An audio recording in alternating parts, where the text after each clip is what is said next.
اعوذ باللہ من الشیطان الرجیم، بسم اللہ الرحمن الرحیم۔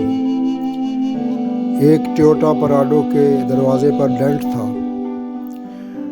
اس کے مالک نے ڈینٹ کبھی مرمت نہیں کرایا۔ کوئی پوچھتا تو وہ بس یہی کہتا، زندگی کی دوڑ میں اتنا تیز نہیں چلنا چاہیے کہ کسی کو اینٹ مار کر گاڑی روکنی پڑے۔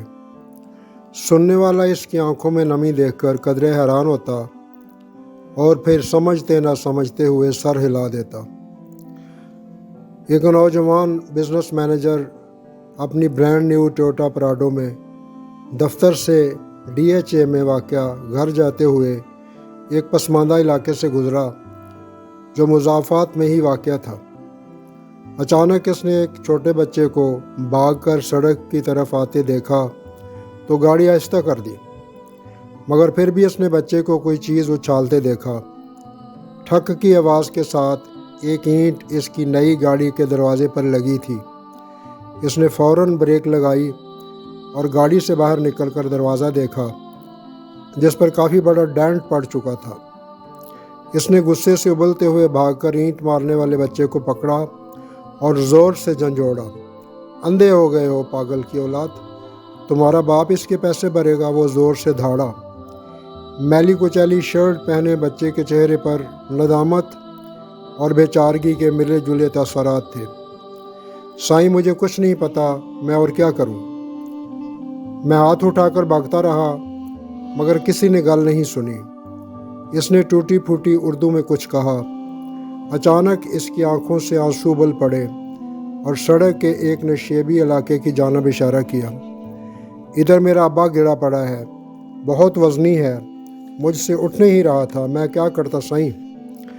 بزنس ایگزیکٹو کے چہرے پر ایک حیرانی آئی اور وہ بچے کے ساتھ ساتھ نشیبی علاقے کی طرف بڑھا تو دیکھا ایک معذور شخص اوندے منہ مٹی میں پڑا ہوا تھا اور ساتھ ہی ایک ویل چیئر گری پڑی تھی۔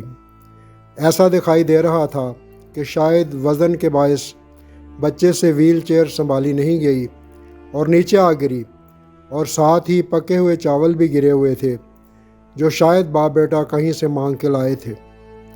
سائیں مہربانی کرو، میرے ابے کو اٹھوا کر کرسی پر بٹھا دو۔ اب میلی شرٹ والا بچہ باقاعدہ ہچکیاں لے رہا تھا۔ نوجوان ایگزیکٹو کے گلے میں جیسے پھندا سا لگ گیا۔ اسے معاملہ سمجھ آ گیا اور اپنے غصے پر بہت ندامت محسوس ہو رہی تھی۔ اس نے اپنے سوٹ کی پرواہ کیے بغیر آگے بڑھ کر پوری طاقت لگا کر کرہتے ہوئے معذور شخص کو اٹھایا اور کسی طرح ویل چیئر پر بٹھا دیا۔ بچے کے باپ کی حالت غیر تھی اور چہرہ خراشوں سے بھرا پڑا تھا۔ وہ بھاگ کر اپنی گاڑی کی طرف گیا اور بٹوے میں سے 50,000 نکالے اور کپ کپاتے ہاتھوں سے معذور کی جیب میں ڈال دیے۔ پھر ٹیشو پیپر سے اس کی خراشوں کو صاف کیا اور ویل چیئر کو دھکیل کر اوپر لے آیا۔ بچہ ممنونیت کے آنسوؤں سے اسے دیکھتا رہا اور پھر باپ کو لے کر اپنی جھگی کی طرف چل پڑا۔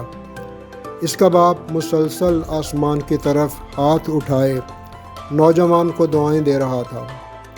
نوجوان نے بعد میں ایک خیراتی ادارے کے تعاون سے جھگی میں رہنے والوں کے لیے ایک جھگی اسکول کھول دیا اور آنے والے سالوں میں وہ بچہ بہت سے دوسرے بچوں کے ساتھ پڑھ لکھ کر زندگی کی دوڑ میں شامل ہو گیا۔ وہ پراڈو اس کے پاس مزید کئی سال رہی، تاہم اس نے ڈینٹ مرمت نہیں کرایا۔ کبھی کوئی اس سے پوچھتا تو وہ بس یہی کہتا، زندگی کی دوڑ میں اتنا تیز نہیں چلنا چاہیے کہ کسی کو اینٹ مار کر گاڑی روکنی پڑے۔ اوپر والا کبھی ہمارے کانوں میں سرگوشیاں کرتا ہے اور کبھی ہمارے دل سے باتیں کرتا ہے۔ جب ہم اس کی بات سننے سے انکار کر دیتے ہیں تو وہ کبھی کبھار ہماری طرف اینٹ بھی اچھال دیتا ہے، پھر وہ بات ہمیں سننا پڑتی ہے۔ ہم جہاں ملازمت، بزنس، خاندان، بیوی بچوں کی خوشیوں کے لیے بھاگ رہے ہیں، وہاں ہمارے آس پاس بہت سی گونگی چیخیں اور سرگوشیاں بکھری پڑی ہیں۔ اچھا ہو کہ ہم اپنے ارد گرد کی سرگوشیاں سن لیں تاکہ ہم پر اینٹ اچھالنے کی نوبت نہ آئے۔